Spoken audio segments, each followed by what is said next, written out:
Está conosco o pastor André. Por favor, pastor, pode vir. Aleluia. O pastor André esteve conosco semana passada e vai estar hoje e domingo que vem. Amém. Bênção. Se Deus quiser, espero que Jesus volte até lá. Mas se ele não voltar até domingo que vem, vamos estar aqui novamente aprendendo sobre o mundo espiritual. O que é o mundo espiritual? Como que ele interfere para bem ou para mal na sua vida? Vamos aprender isso daí e que Deus possa usar o servo do Senhor em suas mãos, amém? Eu peço que você ore juntamente comigo. Senhor, eu te peço que tu possa abençoar o teu servo, Senhor, pastor André. Muito obrigado, Senhor, por ele estar aqui nos ensinando a tua palavra. Te peço que tu possa abençoar a ele, a sua esposa, a sua família. Ser com ele, Senhor, que tudo que ele colocar as mãos para fazer, tu possas prosperar grandemente. Também te peço que tu possa usá-lo, Senhor, para trazer a tua mensagem a cada um de nossos corações e que teu nome seja engrandecido e louvado nesse dia, em nome de Jesus. Amém, amém. Glória a Deus. Amém, graças a Deus, graça e paz, a paz do Senhor, amém? Irmãos, eu tenho orado essa semana, né, para que Deus falasse conosco, fosse um tempo precioso aqui nesse culto, e de verdade eu me sinto tão privilegiado pela graça de poder estar com os irmãos, né, de poder estarmos 3 domingos juntos. Alguns amigos me ligaram e disseram: André, você pode estar conosco, né? Eu falei assim: olha, o pastor Túlio pegou todos os meus domingos pela manhã, então assim, é um grande privilégio. No culto espanhol eu falei sobre o texto de 2 Coríntios capítulo 10, foi um tempo tão precioso, eu queria continuar mergulhando nesse texto. Então abra comigo, por favor, livro de 2 Coríntios capítulo 10, versículo 3 ao versículo 6. Eu conheci hoje de manhã a irmã Ruth, e ela perguntou para mim: pastor, de qual estado no Brasil você é? Eu disse: o estado das parreiras, das romazeiras, das figueiras e das oliveiras. A terra mana leite e mel e os montes estão cheios de cobra. Adivinha? Rio de Janeiro. 2 Coríntios, capítulo 10, do versículo 3 ao versículo 5. Os irmãos acharam, amém? Está escrito assim: pois embora vivamos como homens, não lutamos segundo os padrões humanos. As armas com as quais lutamos não são humanas, ao contrário, são poderosas em Deus para destruir fortalezas.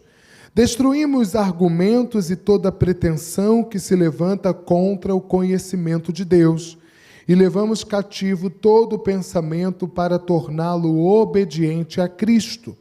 E estaremos prontos para punir todo ato de desobediência, uma vez estando completa a obediência de vocês. Eu sei que nós lemos, mas eu queria ler mais uma vez, o 3 novamente. Pois embora vivamos como homens, não lutamos segundo os padrões humanos. As armas com as quais lutamos não são humanas, ao contrário, são poderosas em Deus para destruir fortalezas. Destruímos argumentos e toda pretensão que se levanta contra o conhecimento de Deus, e levamos cativo todo pensamento para torná-lo obediente a Cristo, e estaremos prontos para punir todo ato de desobediência, uma vez estando completa a obediência de vocês. Até aqui.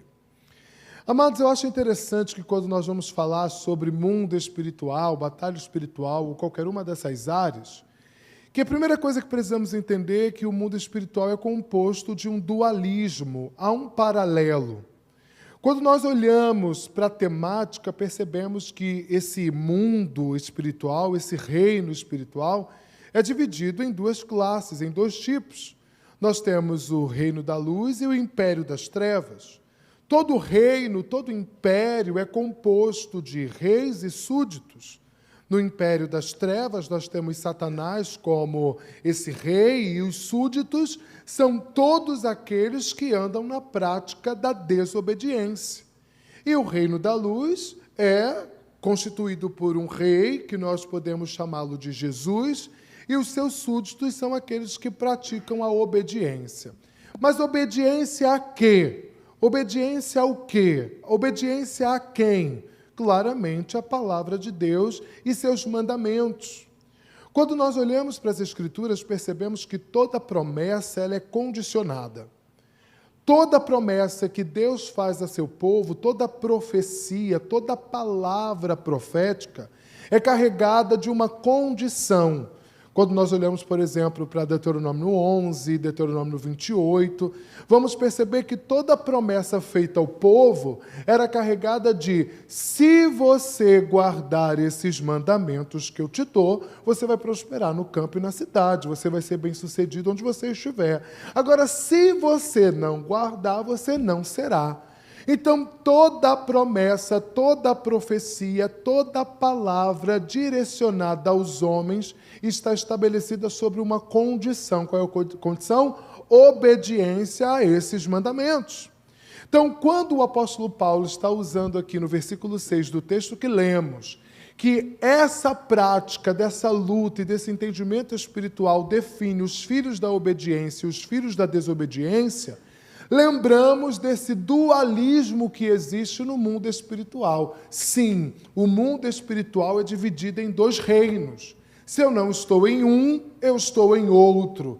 Se eu não obedeço, eu sou desobediente. Se não sou desobediente, sou obediente. Lembro-me até de uma experiência que tive com mamãe, que eu contei na semana passada, que mamãe me ensinou a ser obediente. E toda obediência deve ser rápida, completa e com alegria. Mamãe me fazia comprar o que faltava dos ingredientes do almoço de domingo, eu ia chorando. Mas ela me fazia ir sorrindo, com um sorriso nos lábios, embora as lágrimas descendo na face. Mas ela me ensinou que a obediência precisa ser rápida, completa e com alegria, porque o processo da obediência geraria o resultado que eu gostaria de ter daqui a um tempo, quando a fome apertasse. Na hora que chegasse meio-dia e eu precisasse comer, o fato de eu ter ido comprar o mantimento que faltava para a refeição, que daqui a pouco chegaria a hora de ter, fez toda a diferença para que eu pudesse usufruir daquele momento do almoço.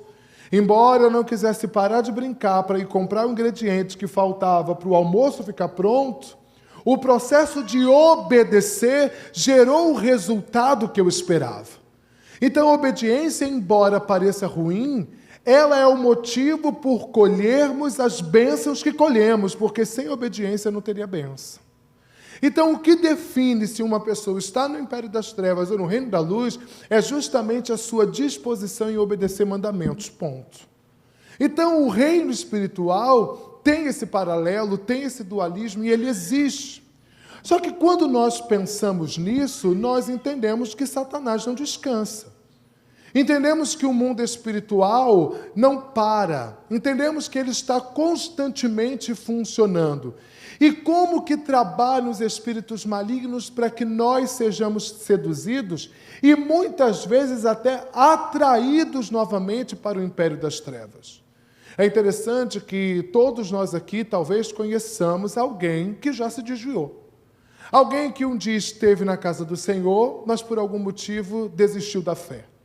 Ou alguém que por muito tempo caminhou com Jesus, mas em algum momento da sua jornada teve o seu coração entristecido ou decepcionado, desistiu de caminhar com o Senhor. Provavelmente você conhece alguém que tenha passado por essa experiência. O que acontece com uma pessoa que um dia já esteve com Jesus, já praticou a obediência, mas o que fez essa pessoa desistir da fé? Justamente aqui está o que nós precisamos observar e prestar atenção. O nosso inimigo faz de tudo para que sejamos seduzidos e abandonemos a prática da retidão. Quando o apóstolo Paulo escreve esse texto, a carta aos Coríntios é interessante porque ela fala de uma cidade que era rica.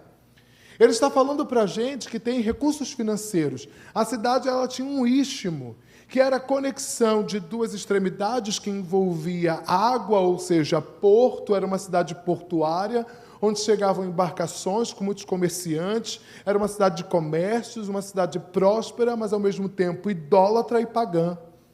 E a igreja que foi estabelecida nessa cidade foi uma igreja discipulada na sua primeira carta, bem estruturada na fé, porém as pessoas começaram a se validar dos seus conhecimentos, das suas ciências, da sua natureza humana, carnal, e começaram a lidar dentro da igreja, a lidar com as situações que aconteciam dentro da comunidade de fé, com a sua cultura natural, com a sua cultura carnal.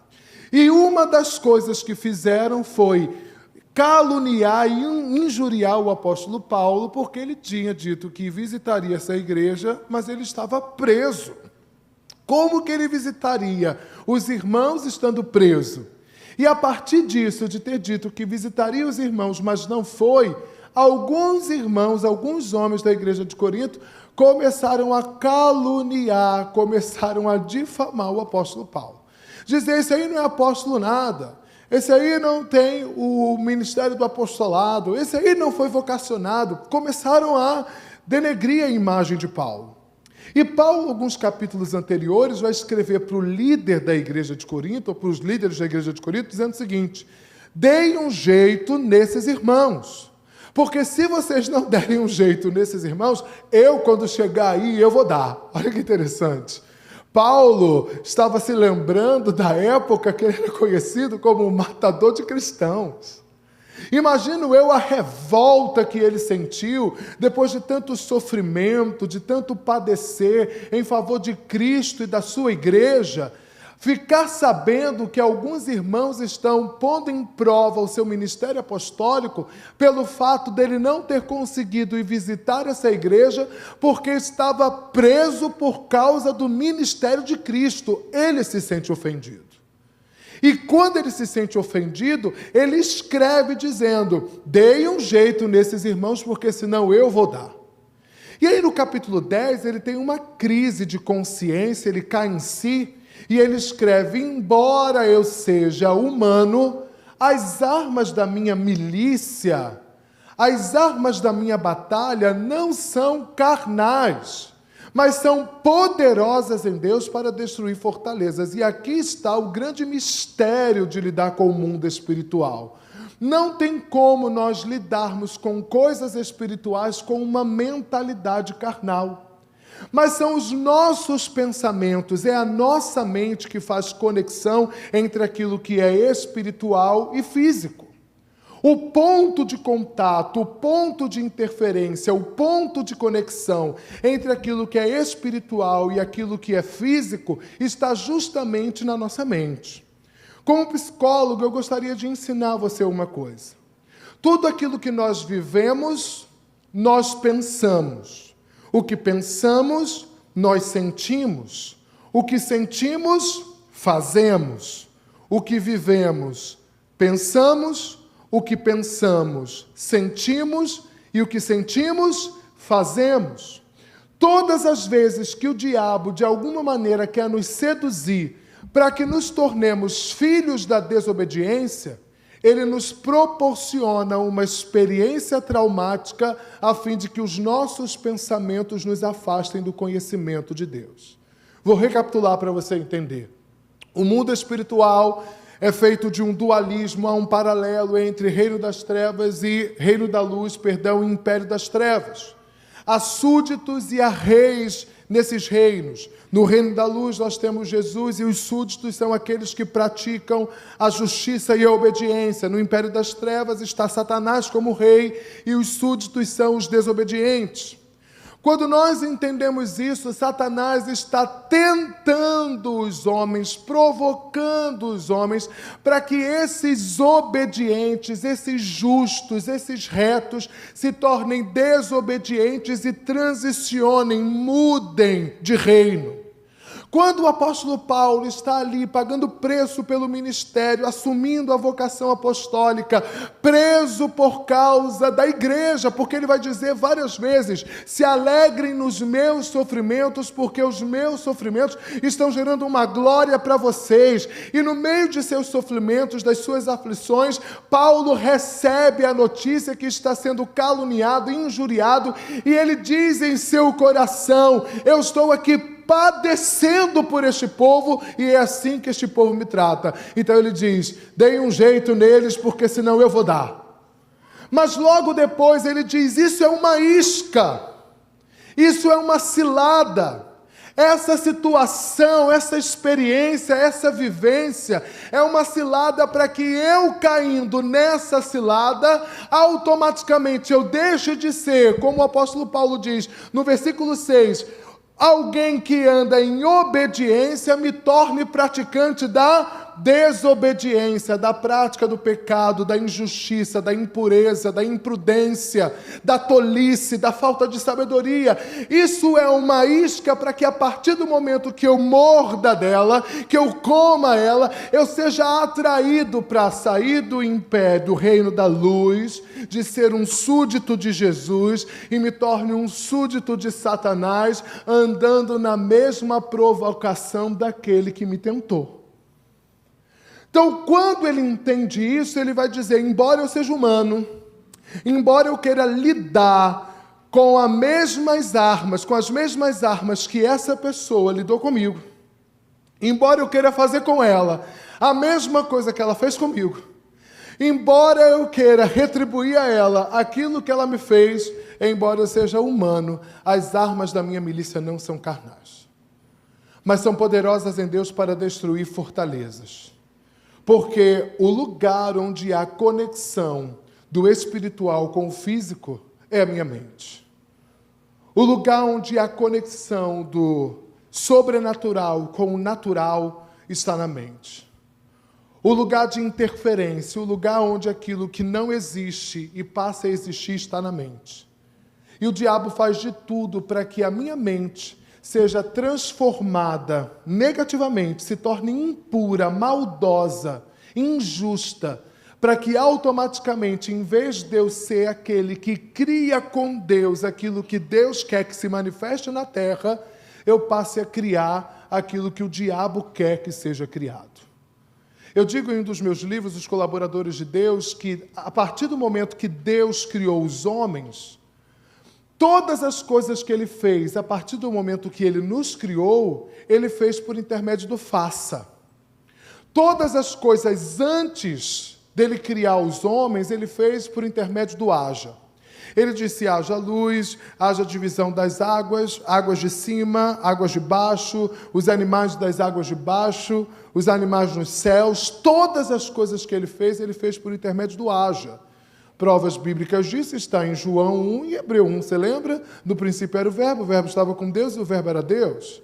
Hebreus 1 diz que todas as coisas são sustentadas pela palavra do seu poder. Até Deus criar os homens, todas as coisas que Ele fez por intermédio do haja. Manifestou-se o verbo criou todas as coisas. Mas depois que Deus criou os homens, como teólogo, pesquisador teológico, eu digo para você, me diga um texto onde Deus faz alguma coisa nas Escrituras sem a colaboração ou a interferência dos homens. Não existe. Tudo que Deus fez na terra, depois de nos criar, fez pela participação e interação dos homens.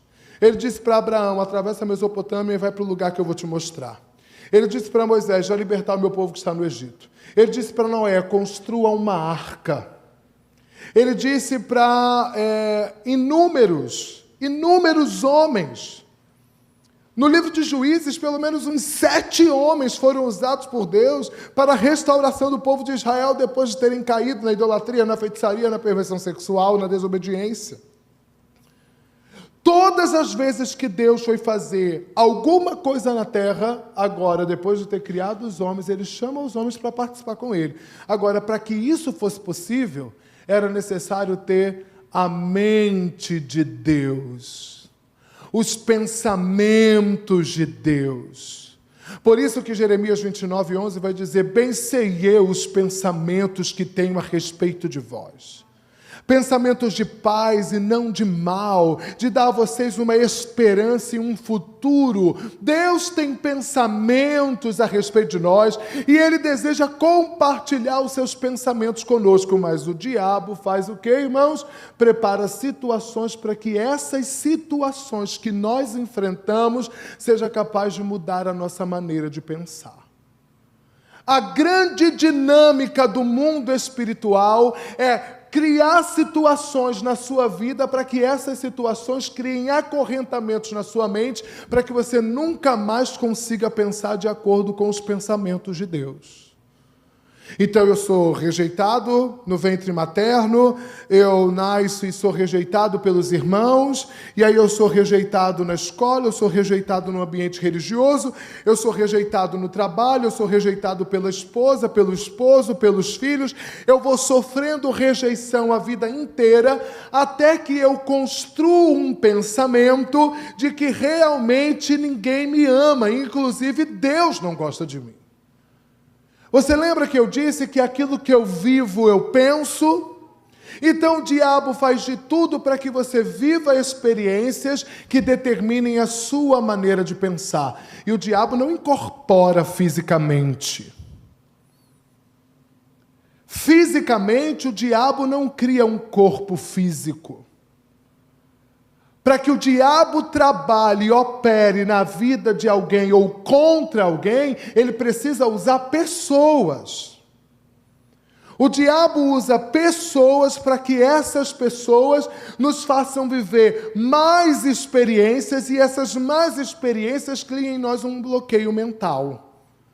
Então pense comigo, todas as vezes que o diabo quer que nós tenhamos uma experiência traumática, ele usa alguém. E muitas vezes, na maioria das vezes, de perto. Eu digo, se uma pessoa passar ali na rua e me xingar, me ofender, eu vou olhar para aquela pessoa e vou dizer, que louco, que crazy. Que pessoa estúpida. Vai passar e passou. Agora, se for uma pessoa de perto, né, se o pastor Túlio, por exemplo, me fizer uma ofensa, eu vou ficar chateado. Porque o que faz a ofensa não é literalmente o que foi dito, mas quem disse. O valor da ofensa não está na ofensa, o valor da ofensa está no afeto. Se um colega de trabalho te disser uma coisa ofensiva e ele não é próximo, tudo bem. Agora, se a sua esposa te disser uma coisa ofensiva, dobra-se o peso. Porque o valor da ofensa não está na ofensa, está em quem fez. É por isso que, geralmente, o diabo usa os de perto. Usa, às vezes, o marido, usa, às vezes, a esposa, às vezes, o pai, usa, às vezes, o filho. É por isso que os relacionamentos familiares são tão provocativos, tão intensos, tão difíceis, tão desajustados, porque é uma grande batalha para que os de perto, de alguma maneira, sejam instrumentos de mais vivências. Traição, a injustiça, o abandono, a desonestidade, a infidelidade, a falta de compreensão, a falta de diálogo, o sentimento de não pertencimento. E a partir dessas experiências, nós vamos construindo pensamentos negativos e malignos. Então pense uma pessoa que durante toda a sua vida passou por experiências ruins e o diabo provoca esse tipo de perseguição. Uma coisa que eu também escrevi em um dos meus livros, que aprendi com o Dr. Aneus, é que os espíritos malignos trabalham de maneira institucional. Não existe um espírito que saia da nossa vida porque uma pessoa foi embora da nossa vida. Tem gente que diz, o mal na minha vida foi aquele ex-namorado, ou aquela ex-namorada, ou às vezes até o ex-marido, a ex-esposa. Quando ele saiu da minha vida, o mal foi embora. Não necessariamente.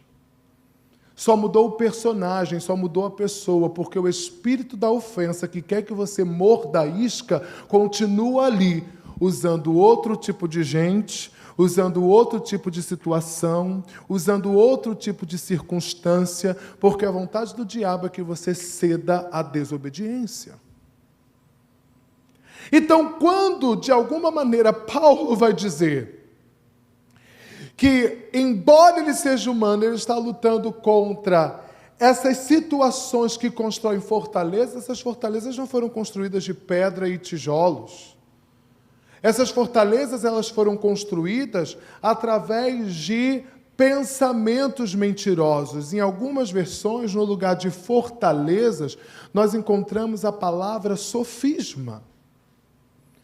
E a palavra sofisma quer dizer mentiras que têm cara de verdade. Você já ouviu uma mentira, mas de maneira tão convincente que ela começou a se parecer uma verdade? Já teve que lidar com uma pessoa mentirosa ao ponto dela te contar uma experiência falsa ou uma ideia falsa, mas ela contou com uma convicção tão grande que até ela acredita na mentira que ela está contando? Isso é um sofisma. É uma ideia que não é real, uma mentira ou um pensamento irrealista, mas a pessoa tornou aquilo uma verdade para si e isso transforma-se numa resistência, num bloqueio, uma fortaleza na mente, e agora essa pessoa é regida não pela realidade, mas pela fortaleza que ela tem. Então Paulo está dizendo que aqueles irmãos estavam no meio da comunidade de fé, estavam ali congregando, estavam participando das reuniões, estavam incluídos no corpo, mas ele está dizendo, quem está se levantando contra mim são os irmãos que estão participando da comunhão, da comunidade de fé, que estão inseridos aqui. Mas as armas da minha milícia não são carnais, mas são poderosas em Deus para destruir as fortalezas, para destruir os argumentos, para destruir os sofismas, para destruir os pensamentos que levam essas pessoas para longe do conhecimento de Deus. A luta espiritual, irmãos, é pelo conhecimento de Deus. E sabe o que eu acho interessante? Quando nós olhamos profundamente para as Escrituras, nós percebemos que a glória de Deus, no contexto original da expressão, a kavod de Deus, a glória de Deus não tem a ver com uma sensação, não tem a ver com dons espirituais, não tem a ver com mistérios, mas a glória de Deus, embora eu seja pentecostal, a glória de Deus, de acordo com as Escrituras, é o conhecimento de Deus. O conhecimento da vontade de Deus. Quanto mais eu conheço a vontade de Deus, mais eu conheço da sua glória. Isaías um dia entrou no lugar da glória de Deus. Você lembra disso? No ano em que o rei morreu. Quando o rei morre, Isaías vê a glória de Deus. Ou seja, no ano que ele perde as suas estruturas, o seu conforto no ministério profético, porque o rei morre. Ele perde de alguma forma a estabilidade, a glória, os portais da glória se abrem, ele entra num lugar, numa sala, o texto diz no versículo 3 de Isaías 6, ele vê o séquito de Deus. E o que é séquito? Ele vê a reunião de Deus, Deus com os seus generais, e ele ouve uma conversa de Deus. E Deus diz, quem enviarei, quem há de ir por nós? E Isaías diz que nesse dia ele viu a glória de Deus.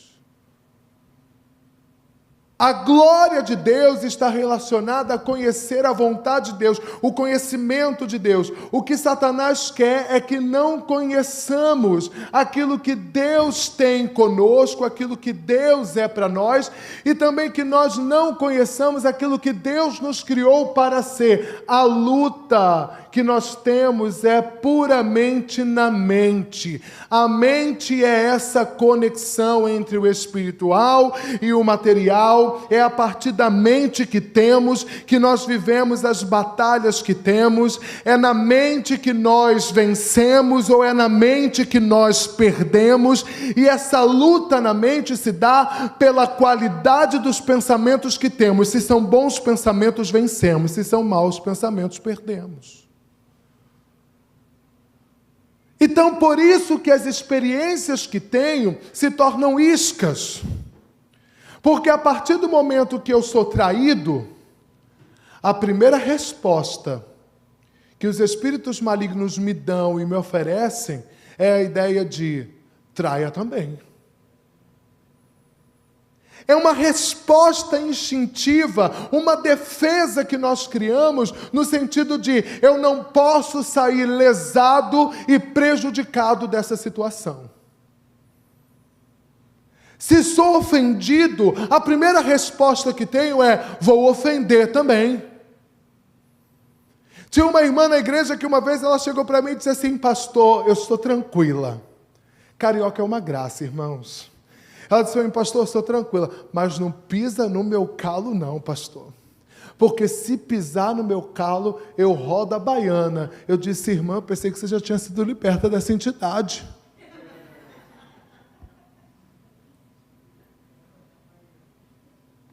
Porque é instinto nosso, se alguém pisa no nosso calo, o que a gente quer fazer? Se defender. Então a gente quer resolver os nossos problemas como, irmãos? Gritando, brigando, ofendendo. A gente quer se livrar dos nossos problemas na força do nosso braço, não é verdade? Mas eu lembro de Davi. Davi foi um cara excepcional, ok? Ele realizou coisas fantásticas.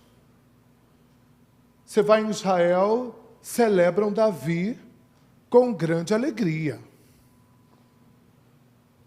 Davi é motivo de muitos símbolos e muitas histórias fantásticas. Nós temos um livro cheio de salmos e canções que relatam da vida devocional, da vida apaixonante de Davi. Mas Davi teve uma família muito difícil. Como fruto, inclusive, de muitas das suas escolhas. Mas se você prestar atenção na história de Davi, você consegue entender o que eu estou tentando explicar. Davi foi fruto, de bastardia. Os irmãos rejeitam Davi. Davi vai trabalhar como pastor de ovelhas. Enfrenta um leão, enfrenta um urso, tem cheiro de animal, lida com a caquinha dos animais, com tempos sozinhos, distantes da família, lidando com vegetação selvagem, lidando com animais ferozes que querem devorar as ovelhas, muito tempo vivendo em solidão. Davi tem também seus fantasmas, seus gigantes interiores, pensamentos a serem enfrentados. Até que um dia, um homem chega na casa de Davi dizendo: olha, eu vim ungir um rei. O pai apresenta todos os filhos mais velhos, Davi é o último. Davi é ungido a rei, depois desse episódio de rejeição. É ungido a rei, passa um processo extenso com Saul. Depois que ele vence essa situação com Saul, um dia ele está no seu palácio, vê uma mulher que não era dele, mas o senso de que eu posso, o senso de poder domina Davi, seu coração obstinado faz com que ele adultere, depois de adulterar, cometa um homicídio, porque ele matou o esposo de Betseba. Ele colocou ele na linha de frente para que ele morresse. Perde um filho, mas as consequências não param por aí, porque a história da família de Davi é uma história trágica. Os filhos de Davi trouxeram à tona situações no coração de Davi não tão bem resolvidas assim. Eu não sei se você lembra, 3 filhos dele que marcaram a história: Absalão, Amnon e Tamar. Amnon inflama o coração de paixão e desejo sexual por Tamar. Ele abusa, ele estupra sexualmente de Tamar. Ele termina o ato sexual, a rejeita e ela vai correndo para Absalão. Ela encontra refúgio em Absalão. Absalão inflama seu coração de ódio por Amnon. 2 anos planejando a morte de Amnon. Ele mata Amnon. Ele não perdoa, ele mata Amnon. O que Absalão faz alguns anos depois? abusa de 10 mulheres publicamente. Aquilo que me ofende e que eu não resolvo, a experiência traumática que eu vivo e que eu não enfrento se transforma em pensamentos, esses pensamentos se transformam em sentimentos, muitas vezes esses sentimentos viram ressentimentos. O que é um ressentimento? É o sentir de novo a mesma dor toda vez que eu penso naquilo. Vira ressentimento, e esse sentimento vira ação. O que feriu Absalão foi o fato do seu irmão ter abusado de sua irmã. Seus pensamentos agora são pensamentos de vingança. Seus sentimentos são sentimentos de dor profunda. Eu preciso fazer alguma coisa para que justiça seja feita. Quando ele mata o irmão, sabe o que ele se torna? A mesma coisa que o seu irmão era. Quando ele mata o irmão, ele se torna Aminon também. E ele faz 10 vezes pior.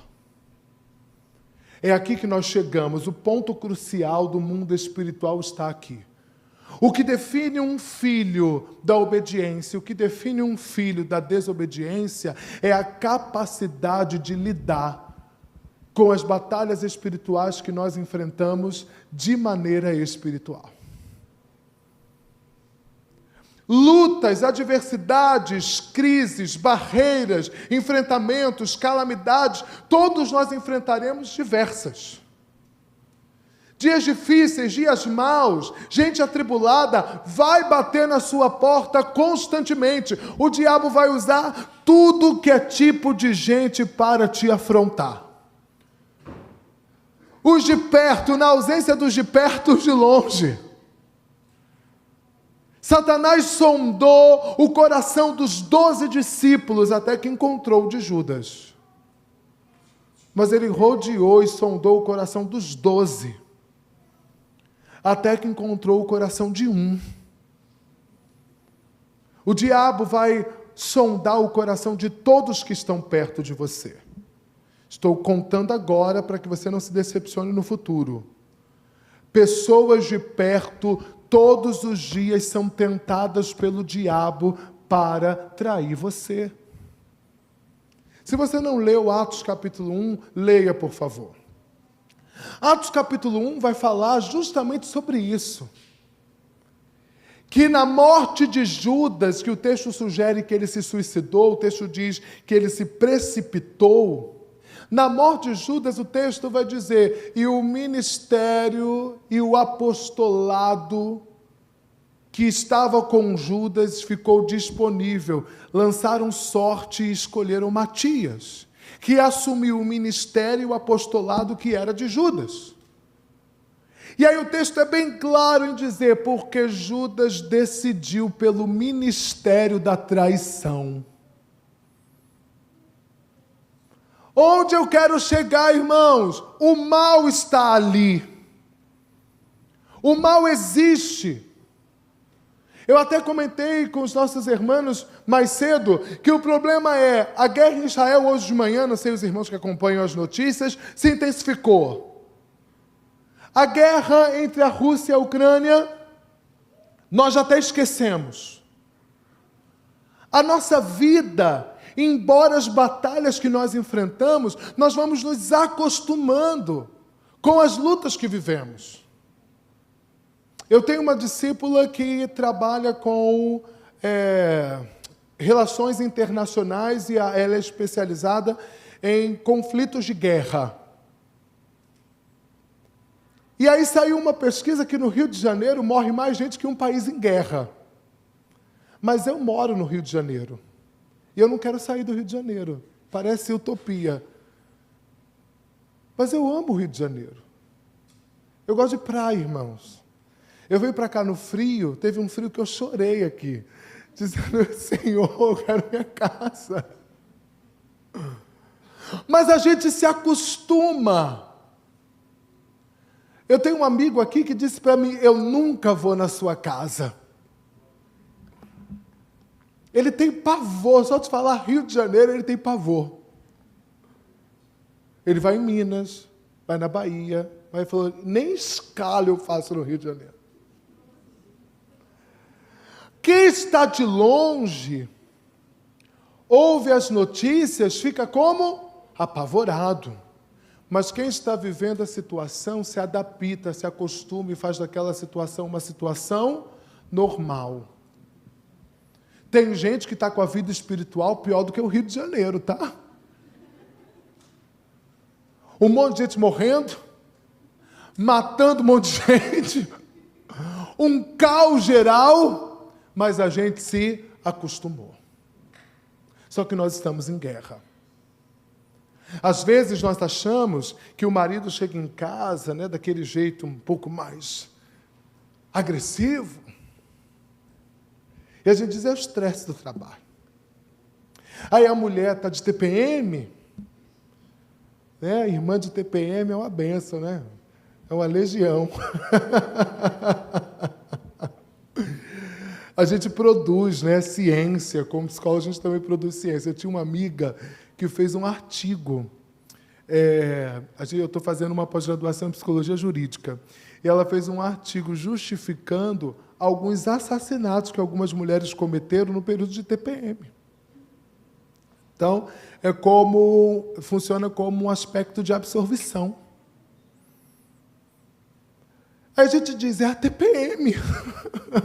Deus me livre.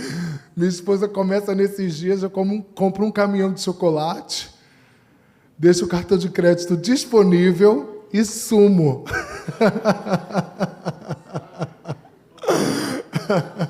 Fico longe para evitar contenda. Mas onde eu quero chegar? Nós vamos nos acostumando e nós vamos dizendo assim, é normal. E nós vamos somatizando. Só que o grande problema é que chega uma hora que nós estamos tão ofendidos que na nossa carnalidade a única coisa que nós queremos é nos defender, nos protegermos, nos blindarmos, porque nós esquecemos que muitas das pessoas com quem nós nos relacionamos, por causa das suas desobediências, ocuparam o ministério da traição que Judas uma vez ocupou.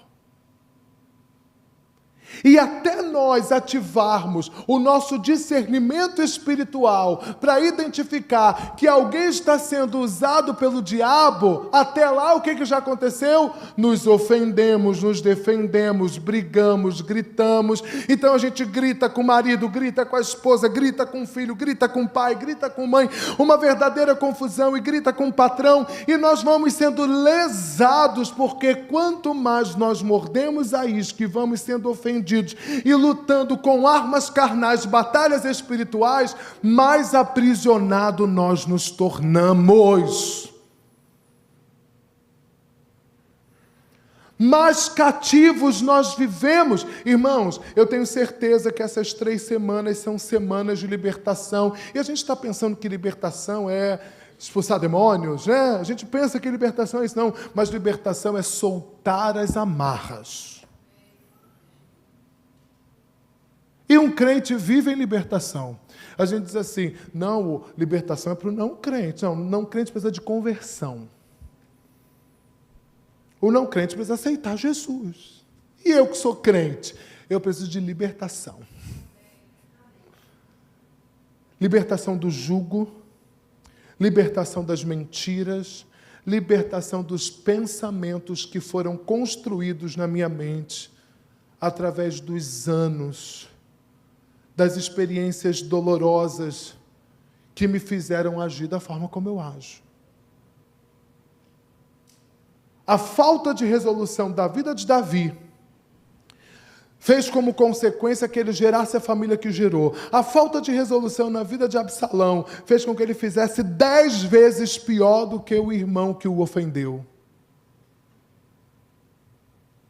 Então, trabalhar essa questão da batalha espiritual e do mundo espiritual é entender que tudo está condicionado à obediência e desobediência. Tudo está associado a obedecer e desobedecer. Obedecer o quê? O conceito de que se a minha guerra não é carnal, eu não luto nela de maneira carnal. E aí eu lembro de Josafá, é impossível não lembrar de Josafá.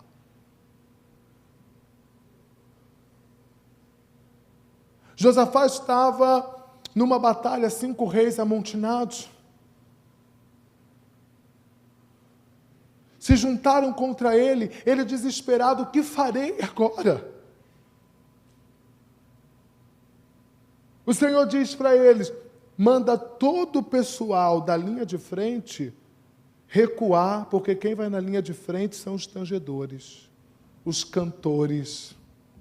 Eu fico imaginando os irmãos, né, com o violão, com os instrumentos de corda, com os tambores, na frente do exército, balançando os joelhos, batendo um joelho no outro, porque em vez de usarem lanças, espadas, escudos, o Senhor disse, usem os instrumentos.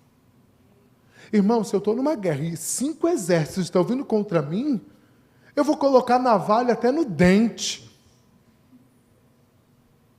Mas o Senhor diz, abaixa a espada, levanta o louvor. E aí eles começam a cantar, o Senhor é bom e a sua misericórdia dura para sempre. E aí o exército inimigo não ouvia o louvor, ouvia o som de um exército marchando. Ficaram tão apavorados que fugiram. Pensa se Josafá cria uma estratégia de guerra, uma forma de vencer o exército inimigo sem Deus. Pensa se Josafá cria uma estratégia de arapuca, de cilada, de defesa, de ataque, de proteção, sem Deus. Não daria.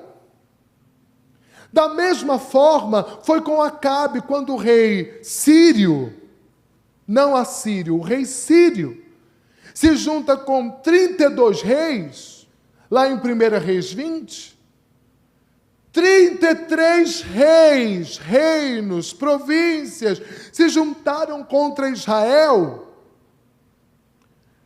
Porque você precisa entender isso, o diabo vai reunir tudo o que ele pode contra você, definitivamente entenda isso. Reuniram tudo contra Israel e disseram, eu quero o que é de vocês. Deus deu vitória uma vez, 1 ano depois, eles voltam. E Acabe pergunta para o profeta, e agora, como vai ser? Deus responde para o profeta, coloca os jovens na frente. Se eu estou numa guerra contra 33 reis, novamente, navalha no dente.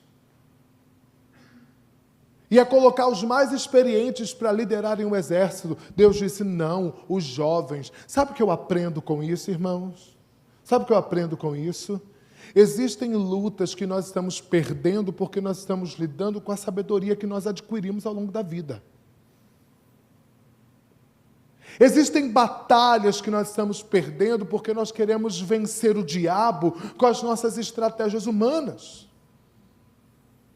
Estamos acreditando nas nossas ciências, na nossa inteligência, na nossa sabedoria e nos esquecendo que não se vence o mal com inteligência, se vence o mal com Deus.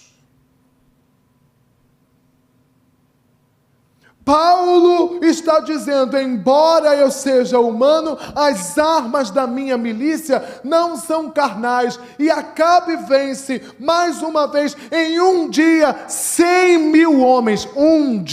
Em um dia, 100.000 homens são mortos por Israel. E o texto vai dizer que Israel parecia um rebanhozinho de ovelhas cercado de inimigos. Em um dia, 100.000 homens são mortos pelas espadas dos hebreus.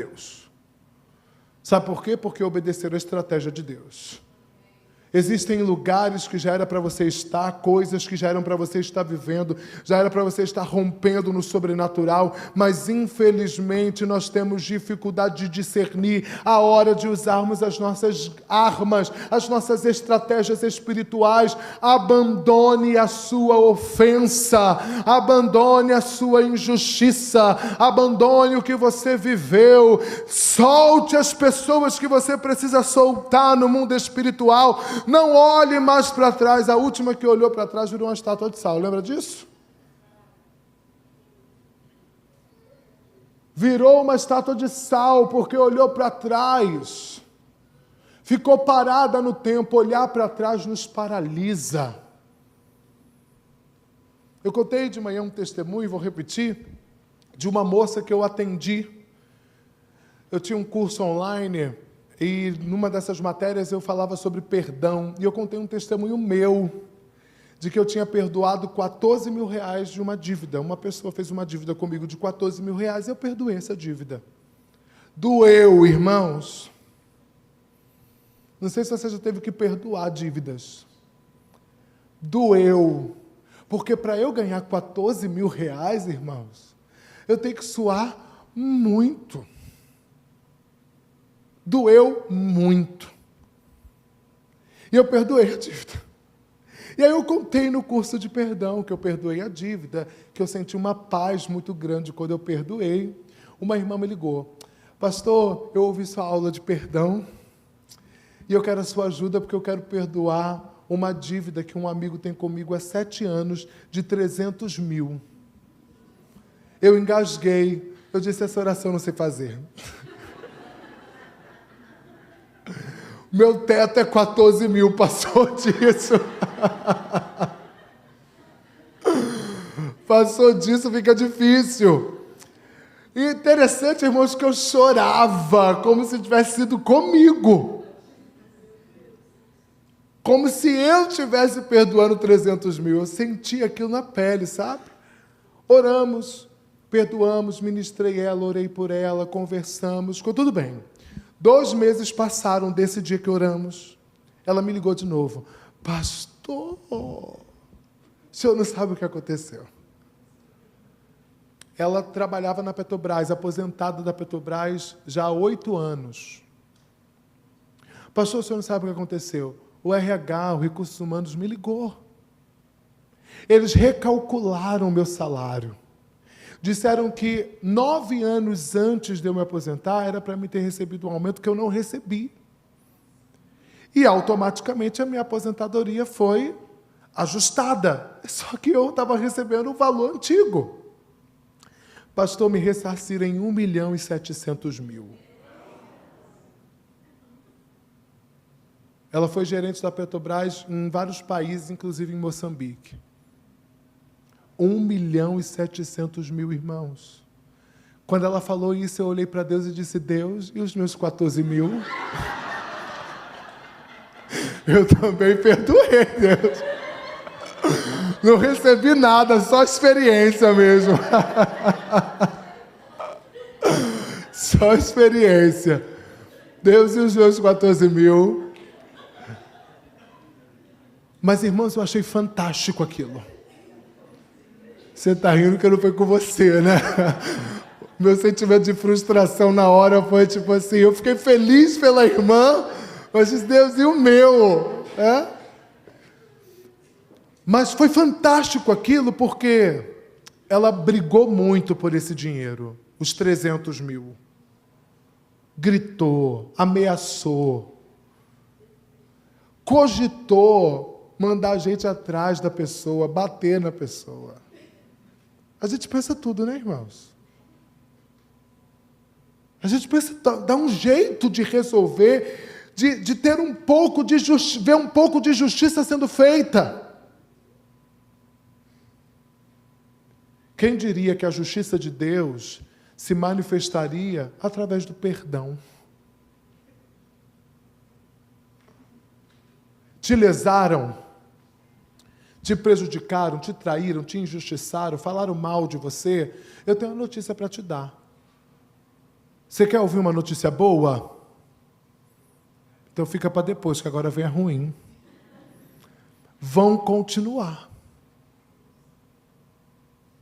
Vão continuar te deixando, vão continuar te rejeitando, vão continuar te prejudicando. Vai dizer que você não tem um colega de trabalho que já te puxou o tapete,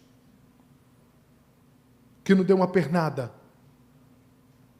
Um amigo que ficou com ciúme de você e foi lá e prejudicou seu relacionamento com outro amigo. Às vezes até na comunidade de fé, né, nós temos um pouquinho mais de ciúme. A gente vê alguém mais próximo do pastor, a gente diz, está tentando tomar meu lugar. Uma irmã faz uma comida gostosa, a outra diz, vai lá escondido, joga 1 quilo de sal no feijão, para prejudicar a canteira da irmã, todo mundo dizendo, nossa, que feijão salgado. Que horror, irmãos. Mas vai dizer que nós não vamos enfrentar esses desafios constantemente? Não é verdade, irmãos? Mas qual é a minha postura diante desses desafios? É entender que qualquer um pode carregar o sofisma que quiser por causa dos traumas que tem. Mas eu decidi ser um filho da obediência. Eu decidi seguir a retidão e a justiça. Eu decidi não estar longe do conhecimento de Deus. Porque aquilo que me fizeram me gera uma maneira de pensar. A maneira como eu penso me gera uma maneira de sentir. E o que eu sinto me gera uma maneira de fazer. Porém, eu decidi que quando eu perdoo aquilo que me fazem, automaticamente, preste atenção nisso, quando eu perdoo o que me fazem, aquilo que me fizeram já não determina, não contamina mais como eu penso. Então a minha mente que agora Deus quer usar para manifestar as coisas espirituais na terra, já não está mais contaminada. Então a partir do momento que a minha mente não está mais cheia dessas fortalezas, como que eu estou? Liberado para pensar os pensamentos de Deus, gerar a vontade de Deus, viver a vontade de Deus, romper na vontade de Deus. Deus nos chamou para romper, para avançar no sobrenatural. Mas aí eu vejo gente que diz, pastor, nada dá certo para mim, a porta não se abre, minha família não dá certo. Pastor, que dificuldade, pastor, não me ama, ninguém gosta de mim. É óbvio, você está acreditando em um monte de mentira a respeito de você mesmo. Se você começar a olhar para você com os olhos de Deus, com os pensamentos de Deus, com os sentimentos de Deus, as coisas vão começar a mudar. Pastor, eu não me amo. Por quê? Porque eu acho que meu marido não me ama. Você é boba, irmã. Desculpa. Pastor, eu não me amo porque meu pai não me amou. Você é boba, irmã. Você é bobo, irmão. Sabe por que você é bobo? Porque hoje você acabou de aprender que essas pessoas podem ter sido usadas por Satanás. Podem não. Foram usadas por Satanás para mudar a sua imagem. Diga, entendi. Que bom que você entendeu. Entendi. Entendi então que isso tudo foi uma estratégia. É uma estratégia para que, ao começar um trabalho novo, eu fique tão apavorado com aquilo e digo, eu não consigo fazer. Eu não consigo mexer com isso. Consegue sim, Deus te deu inteligência, criatividade, Deus te deu capacidade, você é inteligente, você pode, vai, desata, rompe, vamos, levanta, vamos, faça, rompa, vamos, seja criativo, vamos, aprenda uma nova língua, vamos, rompa, avance. Não, pastor, mas eu ouvi a vida toda da minha mãe que eu era burra. Você acabou de aprender que ela foi, o quê, irmãos? Usada pelo diabo. Às vezes, pastor, minha mãezinha não, pastor. Desculpa ofender essa idolatria, mas foi. Os discípulos de Jesus andavam com Jesus. E o que Jesus disse para Pedro? Para trás de mim, Satanás. O que Judas foi? Usado pelo diabo. Se eu não vigiar, irmãos, o diabo me usa. Mas, pastor, você tem 4 livros escritos, mais 2 sendo escritos, já foi para vários países, já pregou o evangelho para um monte de gente. Me usa. Pense em alguém que não tem comunhão com Deus, que não ouve a palavra de Deus. Pense em alguém.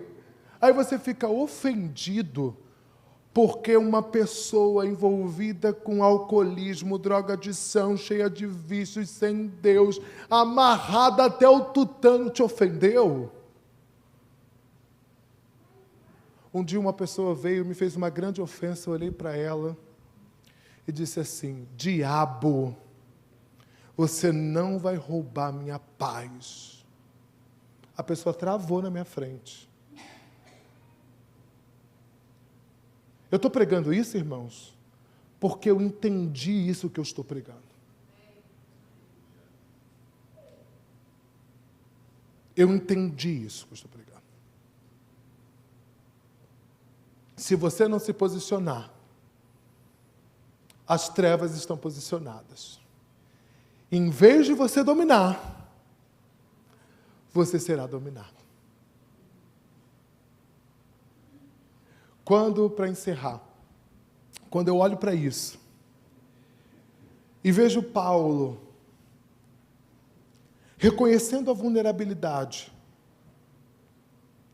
de dizer: deixa eu dar uma recuada, deixa eu lembrar que, embora eu sou humano, eu não preciso lutar com as minhas forças nessa situação. Ele ativa as suas armas espirituais. Quais são as armas espirituais que nós temos à nossa disposição? O nome de Jesus, o sangue de Jesus, a oração, o jejum, a devoção, o amor pela palavra, luz para os meus caminhos, lâmpada para os meus pés, é a tua palavra. Senhor, a tua palavra ilumina o meu coração, os meus olhos, o meu caminho, e eu sou apegado à sua palavra. Eu estou estudando sobre paz. Desde que eu voltei agora do início do ano, do Marrocos. Eu voltei do Marrocos, não sei por quê. As pessoas acham que eu sou muçulmano. Então, por onde eu passo, os muçulmanos me cumprimentam. Eu estava agora em Paris, pastor, sem brincadeira, acho que uns 20 muçulmanos no mesmo dia me deram salam aleikum. Eu, aleikum salam. E aí eu comecei a estudar sobre paz. Que paz é essa que as pessoas procuram? Que paz é essa que as pessoas estão em busca? Sabe o que eu descobri?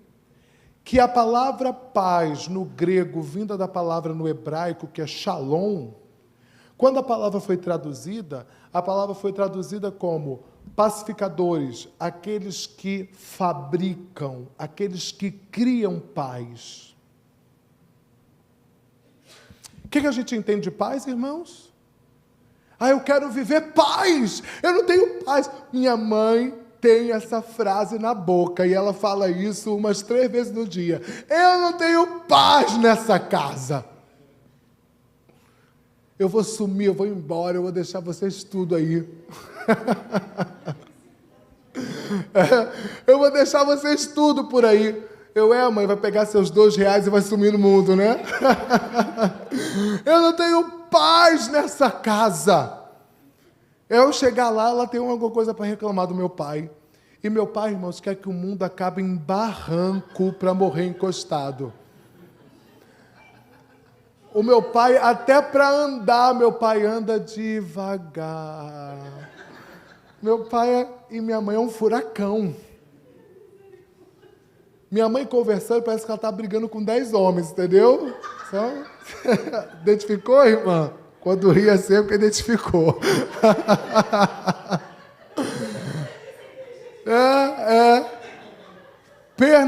bacana, família de 18 filhos. Lá em casa, quando junta todo mundo, o pessoal quase chama a polícia, porque parece que está todo mundo brigando. É nesse nível.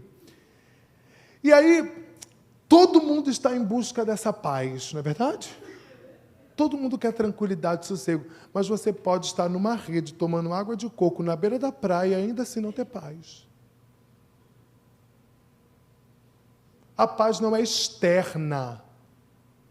Um pacificador não é alguém apenas que separa uma briga.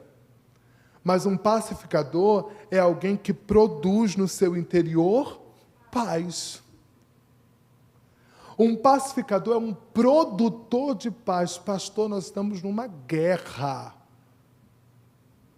Paz. Pastor, estou desempregado. Paz. Pastor, a conta venceu. Paz. Aí alguém olha para você e diz, você não está desesperado? Eu tinha muitas razões, mas brotou dentro de mim paz. Você entende que arma espiritual deixa o inimigo confuso? Porque era para você estar murmurando, mas o que você começou a fazer? Jejuar. Minha tia da Assembleia de Deus, minha avó é membro fundadora da primeira Assembleia de Deus da minha cidade. Quando eu fiquei adolescente, eu me desviei e fui para a Igreja Batista. Mas isso me deu graça. Eu prego em várias igrejas batistas. Uma vez eu pregando numa igreja, um irmão, um diácono, chegou para mim, pastor, eu tenho mais de 20 anos de igreja. Eu nunca jejuei, o senhor pode me ensinar a jejuar?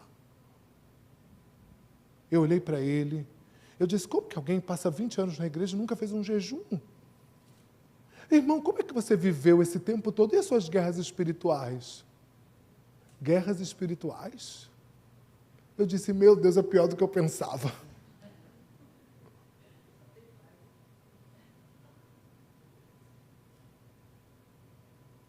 Irmãos, quando um crente não vive adversidade, tem alguma coisa errada. O crente está em guerra todo dia. Toda hora o crente está em guerra. E aí, na hora que é para você estar murmurando, o diabo vê você jejuando, orando. Era para você estar amaldiçoando, você está usando o seu joelho como instrumento de batalha. Então, automaticamente, quando você começa a mudar a maneira como você pensa a respeito de algumas adversidades que você enfrenta, nada mais vai te resistir. Vou repetir, para que você entenda, guarde isso no seu coração e grude no teto agora. Alguns vão aprender a voar hoje. Nada mais vai te resistir. Quando, pastor? Quando você entender que você não vai vencer sua guerra gritando, brigando, discutindo, arranjando tumulto, pedindo satisfação, que você não vai converter seu filho gritando com ele. Amado, você já me perdoou uma vez, você vai ter que me perdoar de novo. Vem cá. No culto espanhol ele foi o inimigo. Mas como eu já me sujei uma vez, me sujo de novo. Fica aqui no teu posto. Já está pronto para a peça. Está aqui o inimigo. O que o Satanás faz? Ele tem uma estratégia. Fazer com que os nossos sentidos fiquem embaraçados. Para que, através de sentidos embaraçados, ele possa nos dominar que nem uma marionete. Irmão amado, vem cá me ajudar, irmão. Você, isso, corre aqui, por favor, vem cá. Para nos usar como uma marionete. Fica virado para o povo aqui em cima do primeiro degrau, na frente dele. Pode, isso, aqui. O que o diabo faz? ele começa a nos apresentar situações, usar pessoas para que essas pessoas nos ofendam. Para quê? Para dominar a nossa mente. A partir desse momento que a nossa mente está dominada, nossa visão começa a ser tampada. Nossos ouvidos começam a ser tampados. E agora quem nos guia? O diabo. Vai para a direita, vai para a esquerda, volta, fica parado. Você precisa se vingar dessa pessoa que disse que você não seria nada. Mostra para ela que você pode, trabalha até você conseguir o que você quer. Esquece família. O casamento acaba. Você precisa mostrar para os seus parentes o quanto você prosperou. Troca o carro mesmo sem ter condição de pagar, se enrola.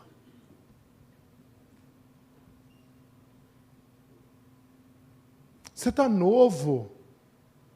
Essa mulher não te valoriza, não se cuida, não cuida dos filhos, sua casa é uma bagunça, você não tem paz lá. Você precisa experimentar coisas novas.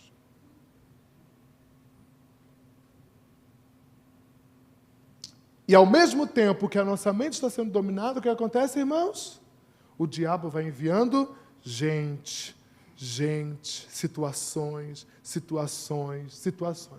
O diabo resiste o que eu falo, mas o diabo não resiste o que eu oro.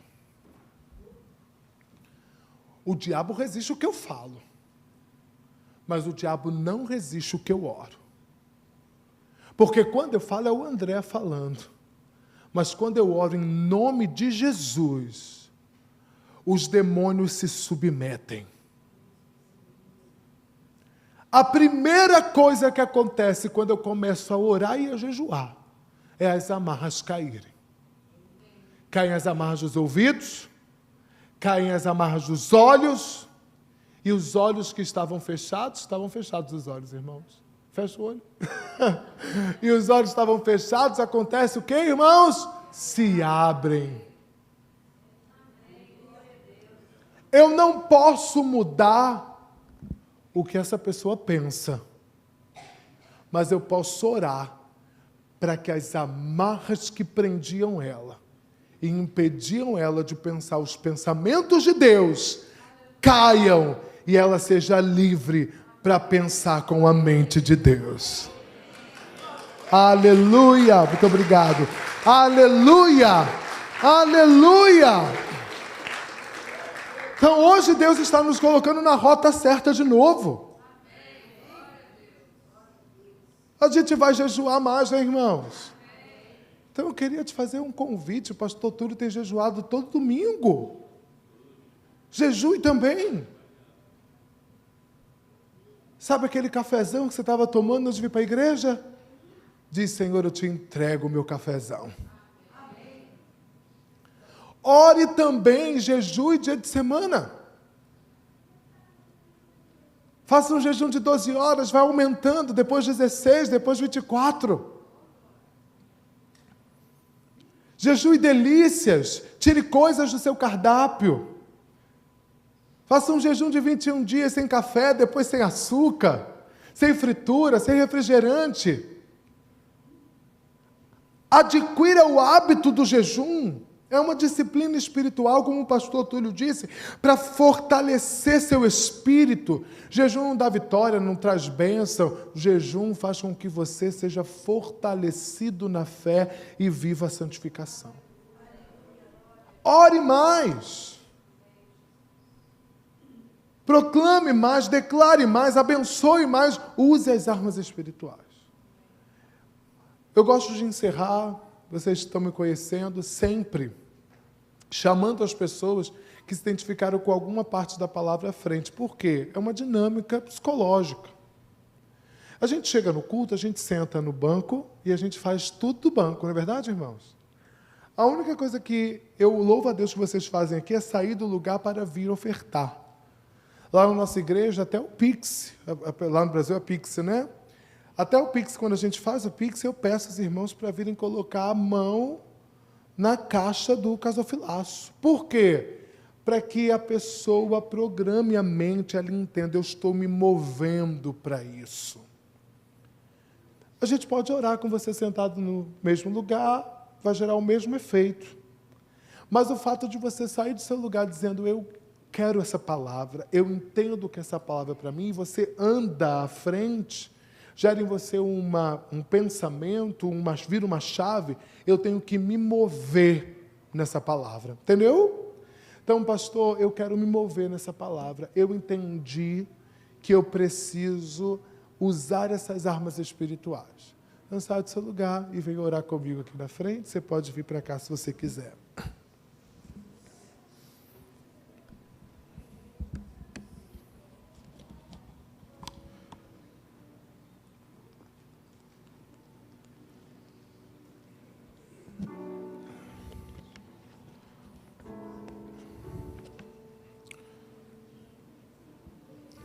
O mundo espiritual é real. O mundo espiritual é mais real do que o mundo físico. O mundo físico existe justamente porque o mundo espiritual existe primeiro. Colossenses, o apóstolo Paulo vai dizer em Colossenses que as coisas físicas se originaram das coisas invisíveis. As coisas visíveis vieram das coisas invisíveis. O mundo visível, ele é fruto do mundo invisível. O mundo que nós temos acesso através do toque, da visão, da percepção, ele é real porque o mundo invisível existe primeiro. E nós precisamos aguçar os nossos olhos espirituais, o nosso discernimento, para que a partir do momento que com o discernimento ativado, nós não caiamos mais em ciladas, irmãos. A palavra dessa manhã é, Deus está nos livrando de ciladas. Porque quando o inimigo vier com fubá, teu angu já vai estar pronto. Quando o inimigo vier com amendoim, tua paçoca vai estar preparada.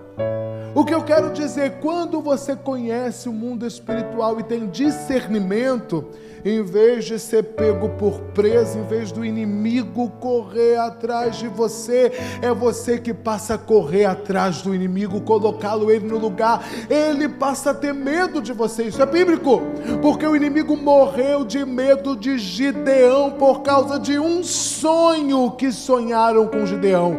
O inimigo vê o seu potencial, vê a sua capacidade, vê quem você é em Deus, é por isso que ele quer te paralisar. A nossa oração nessa manhã será para que seus olhos se abram e você veja o que Deus te fez capaz de fazer e ser. Que você veja quem Deus te criou para ser. A coisa que me deixa triste é ver um crente cheio do Espírito Santo com crise de identidade, se olhando no espelho e duvidando de si mesmo. Que os teus olhos se abram e que todos os conflitos que você enfrenta não sejam capazes de roubar a visão que Deus tem de você. Pai, nessa manhã nós oramos, papai. Ah, papai, nós corremos para ti nessa manhã. Tu tens uma obra nesta igreja, tu tens algo a fazer na Emanuel. E nós te louvamos porque a cada domingo eu sinto mais fogo nos céus. Eu te louvo porque a cada domingo eu sinto o meu coração mais inflamado pela chama do teu Espírito. A cada domingo eu sinto que o Senhor tem nos trabalhado e nos chamado para um nível de maior intensidade nos seus mistérios. Eu oro nessa manhã para que o teu povo seja encorajado na fé. E que o teu povo não desanime diante das batalhas e dos percalços da vida. Nós oramos para que o Senhor ative no seu povo discernimento espiritual. E para que nenhum coração se perca na ofensa. Nós pedimos perdão, Senhor. Perdão por todas as vezes que nós deixamos a ofensa nos dominar. Perdão por todas as vezes que nós correspondemos à injustiça que fizeram conosco com mais injustiça. Nós abrimos mão agora do nosso direito de ter e de fazer justiça, e nós dizemos: ensina-nos o caminho do perdão, ensina-nos o caminho da renúncia, ensina-nos o caminho da devoção, da oração, do jejum. Ensina-nos o caminho de lutar lutas espirituais com armas espirituais. Nós abrimos mão nessa manhã de resolver as situações com grito. Abrimos mão nessa manhã de resolver as situações com vexames. Abrimos mão nessa manhã de resolver as situações com violência. E nessa hora nos apegamos à sua palavra com amor e decidimos que nós vamos vencer as nossas batalhas espirituais com sabedoria divina, com jejum, com oração, com pranto diante da tua presença, e nós veremos a nossa casa sendo cheia da sua glória, e todos na nossa casa que estavam amarrados, embaraçados, inclusive nós que estávamos com alguma área na nossa vida amarrada, nós veremos a sua glória, Senhor. Por isso nós te pedimos: desata-nos. Desata-nos. Nós oramos para que teus anjos nos ajudem nessa hora, da mesma forma como o Senhor disse a Lázaro: Lázaro, vem, saia do túmulo. E o Senhor disse: ide, desatai-o. Nós oramos para que anjos de Deus nos desamarrem nessa manhã, e nossos pés, nossas mãos, nossos olhos, nossos ouvidos, nossa mente, tudo que estava atado seja desatado, e seja um momento de ressurgimento, renascimento, que seja um momento de oportunidade de viver um tempo novo. Ora baixarabacatarabaya, era baixarabacatarabaya. Ora baixarabacatarabaya. Desata, Senhor, pés e mãos nessa manhã. Desacorrenta, Senhor, desacorrenta a visão, desacorrenta a audição, desacorrenta os pensamentos. Ora baixarabacatarabaya.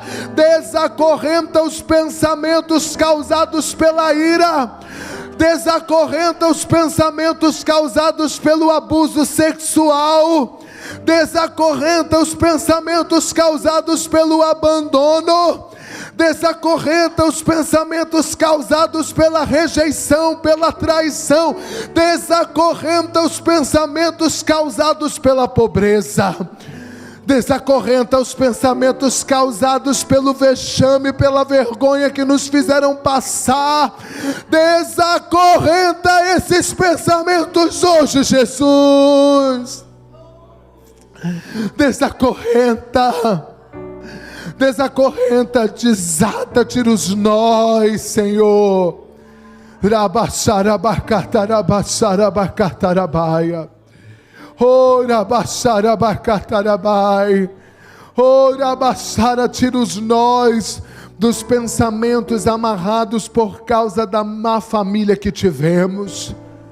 Tira os nós dos nossos pensamentos causados por pai violento, mãe violenta, das surras injustas. Nós te pedimos nessa manhã: desacorrenta, tira as ataduras, tira, Senhor, o capacete de ferro, e que haja, Senhor, na mente do teu povo liberdade para pensar de acordo com os teus pensamentos a respeito de nós. Mostra-nos o futuro, mostra-nos quem tu nos criou para ser. Mostra, Senhor, o teu projeto conosco. Mostra teu coração para nós. Mostra teu coração para nós, Paizinho. Abba, Pai. Mostra o teu projeto para a nossa casa. Mostra o teu projeto para o nosso casamento, papai. Mostra o teu projeto para a vida dos nossos filhos. Mostra o que os nossos filhos serão. Mostra para nós o dia da formatura no college dos nossos filhos. Mostra para nós, Senhor. Mostra para nós o dia do casamento dos nossos filhos. Mostra para nós. Mostra para nós o que o Senhor projetou. E que toda esperança roubada de nós por causa das batalhas desse tempo presente sejam transformadas, Senhor. Toda desesperança seja transformada em poeira e levada para longe, e que a esperança seja renovada. Nós consagramos a vida de cada um dos teus filhos. Eu sinto nesse lugar uma unção, irmãos, que coisa maravilhosa, não dá vontade de parar de orar. Eu sinto uma unção neste lugar, repousando sobre nós. Talvez você precisa tomar uma decisão por Jesus hoje. Talvez você precise tomar uma decisão de voltar para Jesus, uma decisão por Jesus, uma decisão de entregar sua vida para Jesus. Talvez você precise tomar uma decisão de dizer: Jesus, eu vou te levar a sério a partir de hoje. Mas eu sinto uma unção repousando sobre nós. E o Senhor está nos liberando para esse novo tempo.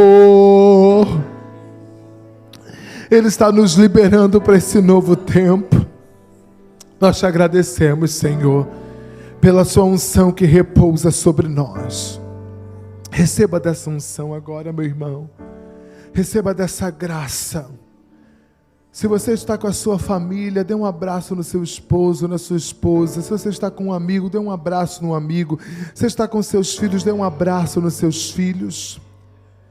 Libere uma palavra de Deus para essa pessoa. Nós te louvamos pela tua unção que está sobre nós, Senhor. Obrigado pela tua unção que está sobre nós. Não saia do seu lugar, não saia do seu lugar, não saia.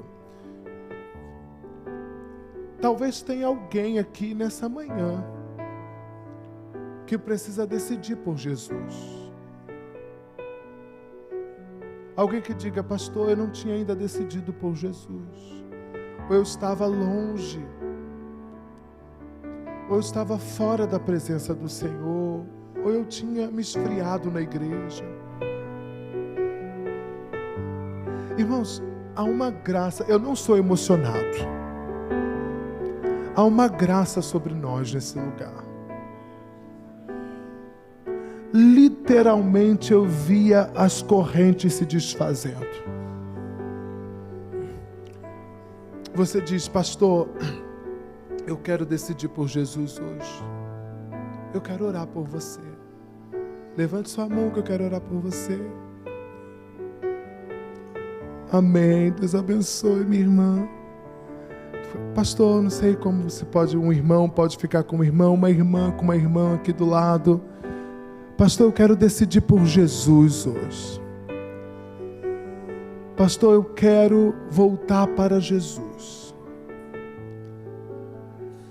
Eu quero me aliançar com Jesus. Amém? São esses? Amém? Você pode estender sua mão para cá? Pai, nós oramos pelos nossos irmãos. Nós te agradecemos por essa manhã, porque o Senhor os tocou. Obrigado, Senhor, porque o Senhor está abrindo os olhos. O Senhor está abrindo a visão, o Senhor está tirando as escamas. Efatá, hoje os teus olhos se abriram, homem. Obrigado, Senhor, porque o Senhor está tirando as algemas, as correntes e mostrando uma nova possibilidade de vida. Por isso remova, Senhor, toda condenação de infelicidade e dê para a tua filha, Senhor, a alegria de se deliciar do seu banquete. Nós rasgamos agora todos os contratos que ela tinha com as trevas e te pedimos: escreve o nome dela no livro da vida. Que a partir de hoje, Senhor, ela seja anunciada nos céus como tua filha. Que o registro de condenação seja rasgado. E que ela seja, Senhor, declarada salva diante do mundo espiritual. Nós abençoamos. Da mesma forma sobre o teu filho, nós te louvamos. Nós te agradecemos. porque hoje o Senhor atraiu esse coração mais uma vez. Obrigado, Pai, porque o Senhor não desiste de nós. Deus tem uma obra contigo, você sabe disso. Você sabe da obra que Deus tem com você e com a sua casa. Eu via você vestido com muito adorno, tipo o pastor Túlio assim. E você tinha o ministério da palavra.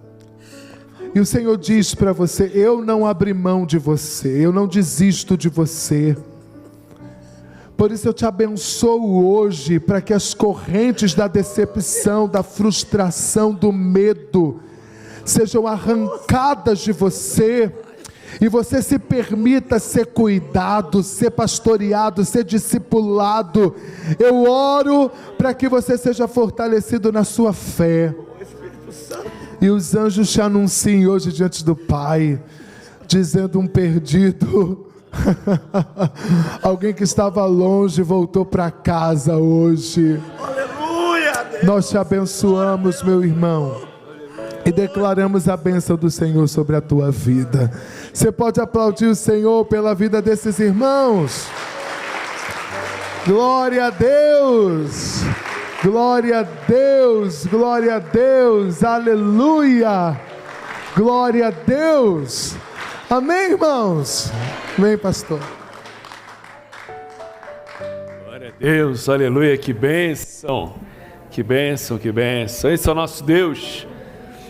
É o Deus que fez, faz e continua fazendo milagres. Aleluia. Glória a Deus, glória a Deus. Aleluia. E você vai para sua casa fortalecido, espiritualmente fortalecido. Aleluia. Glória a Deus. Fortalecido no espírito. Aleluia. E fortalecido no corpo também. Você pode sair daqui hoje fortalecido, porque temos almoço. E eu gostaria de almoçar contigo hoje.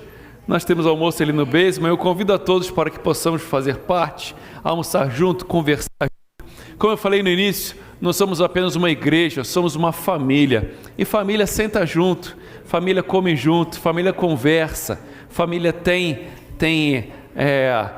comunhão uns com os outros. Então eu gostaria de te incentivar para que possamos descer, logo após o culto descer, para almoçarmos juntos. Amém? Gostaria de convidar a colocar de pé.